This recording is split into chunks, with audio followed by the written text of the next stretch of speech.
Erika berkata dengan dingin. Siapa suruh kamu bicara omong kosong dan memfitnahku? Hari ini adalah reuni. Aku tidak ingin mempermasalahkannya denganmu. Namun, jika kamu mau, maka aku bersedia bermain denganmu. Nia juga bukan orang yang bisa ditindas. Ayahnya adalah wakil direktur perusahaan radio, film dan televisi. Dirinya juga adalah direktur departemen kredit bank yang punya kekuasaan. Mana mungkin dia diam saja setelah ditampar oleh Erika? Erika, aku akan membuat perhitungan denganmu. Nia maju untuk menangkap Erika. Melihat mereka berdua berkelahi, Nova dan teman lainnya bergegas menghentikan mereka. Alex tidak bisa campur tangan dalam perkelahian wanita. Tetapi matanya tertuju pada Nia dan Mega.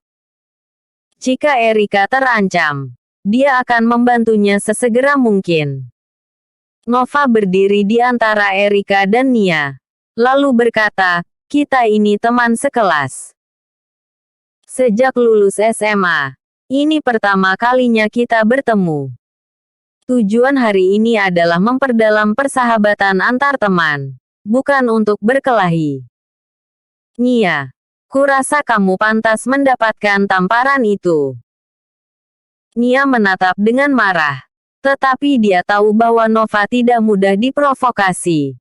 Dia berada di jabatan yang sama dengan ayahnya di usia muda. Kapten Ardiansyah, apa kamu memihak Erika? Nova berkata, tidak. Aku hanya bersikap adil. Apa kamu punya bukti bahwa Erika dan Yuda memiliki hubungan mesra? Jangan lupa, Erika datang bersama suaminya.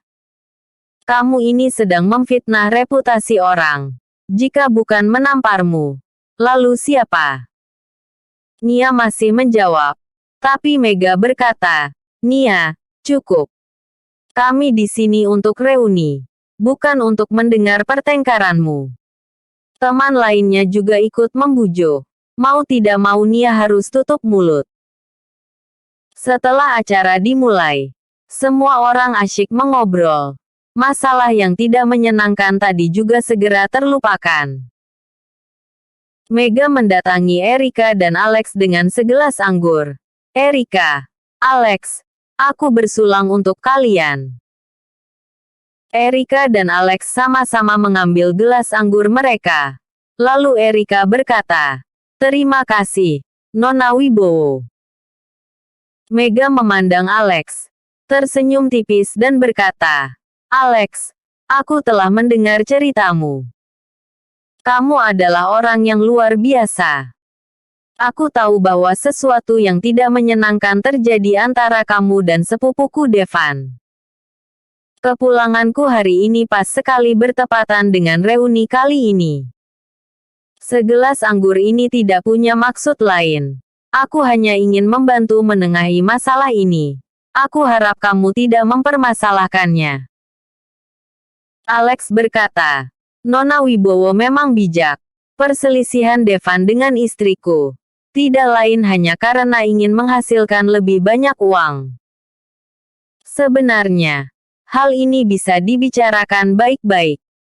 Namun, kakakmu terlalu tidak sabaran. Mega mengangguk. Tuan Gunawan, mari bersulang. Mega menenguk semua anggur di dalam gelasnya. Alex dan Erika juga meminum semuanya. Mega berkata, jika ada kesempatan, silakan bertamu ke rumahku, Tuan Gunawan. Aku harap dendam di antara kamu dan Devan terselesaikan sepenuhnya. Alex mengangguk dan berkata, aku juga harap begitu. Setelah reuni berakhir, semua orang berfoto bersama, lalu kembali ke rumah masing-masing. Saat Alex hendak menemani Erika pulang, Nova juga ikut masuk ke mobil Alex. Alex, jangan lupa kita ada misi khusus malam ini. Alex berkata, oke. Aku akan mengantar Erika pulang dulu. Erika berkata, gimana kalau aku naik taksi saja? Alex menggelengkan kepalanya dan berkata, "Tidak, ini sejalan dengan Danau Runju. Aku akan mengantarmu pulang dulu."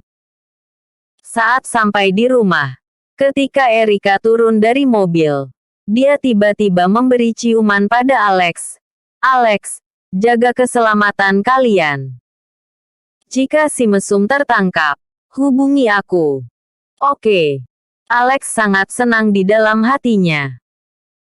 Saat berputar balik ke Danau Runju, Nova mengangkat alisnya dan berkata, "Kenapa aku rasa hubungan kalian sangat baik? Sama sekali tidak sama dengan rumor yang beredar." Alex bertanya, "Apa yang ada dalam rumor?"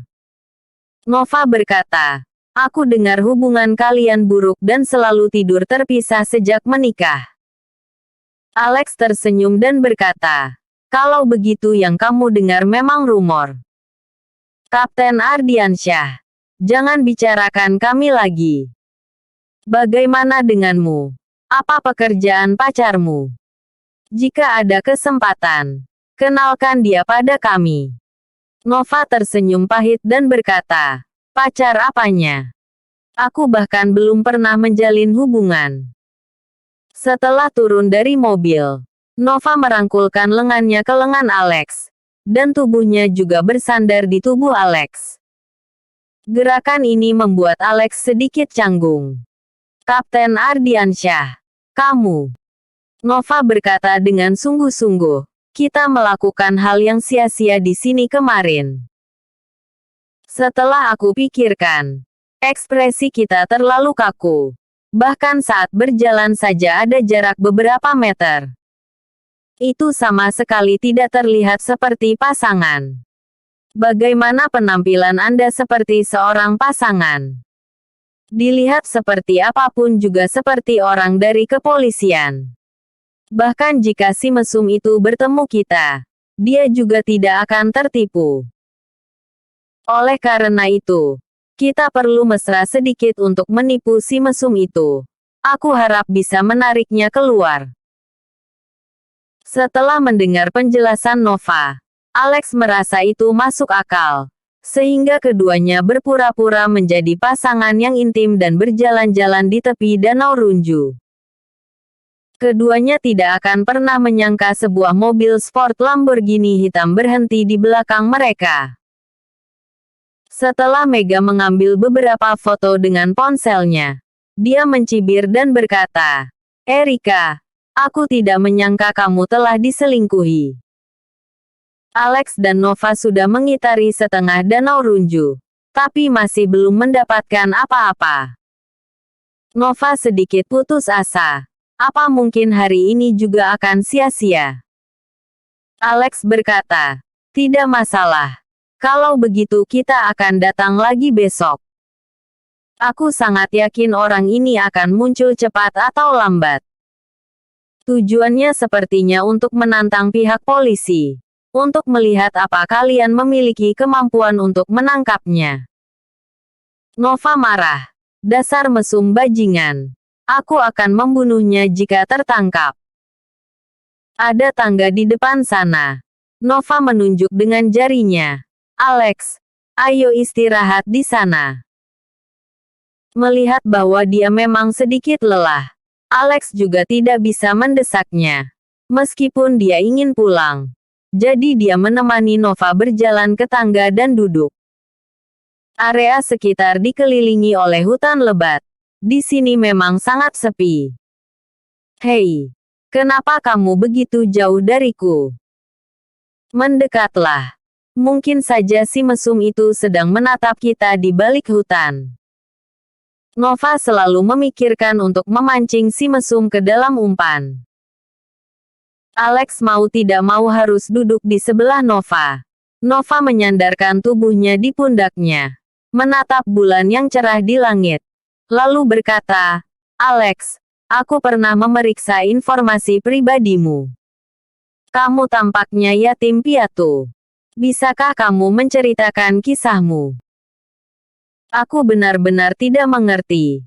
Kamu bahkan tidak pernah masuk SMA. Mengapa wanita berbakat seperti Erika bisa menyukaimu?" Alex tersenyum. Ini adalah takdir. Sebenarnya aku tidak punya kisah apapun. Kedua orang tuaku meninggal dalam kecelakaan mobil ketika aku masih sangat kecil. Sopirnya kabur dan keluarga kami tidak menerima kompensasi apapun.